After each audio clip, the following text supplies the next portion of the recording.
So my colleague Dennis and I have been together for a long time.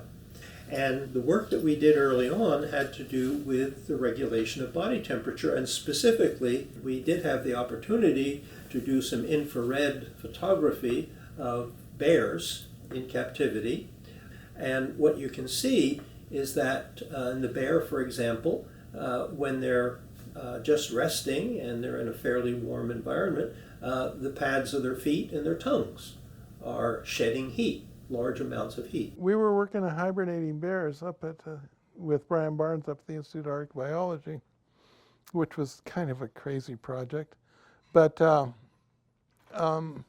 were studying how they got through hibernation, and basically these animals shut down their metabolic function to less than a fifth of their summer level, baseline level. And then the animals get up and start exercising, doing what bears do when they emerge from hibernation. And they increase their metabolic rate to 20x of their basal rate. Okay, so these animals go from spending the winter in this metabolically quiet state, and then all of a sudden jump up and go out and go crazy partying, and they don't overheat and cook.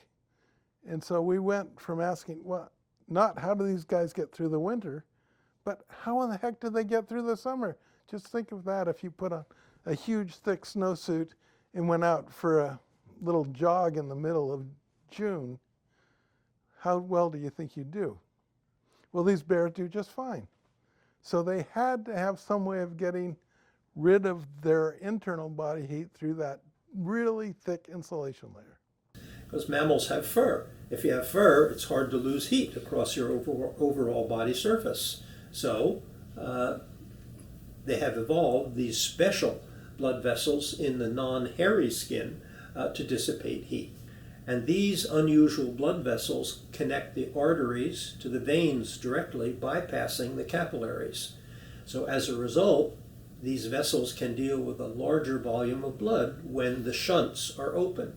So these are essentially shunts between arteries and veins. When they're open, the blood flows through the shunt rather than through the capillaries, and the veins are arranged in a large network or plexus, and that is essentially a radiator.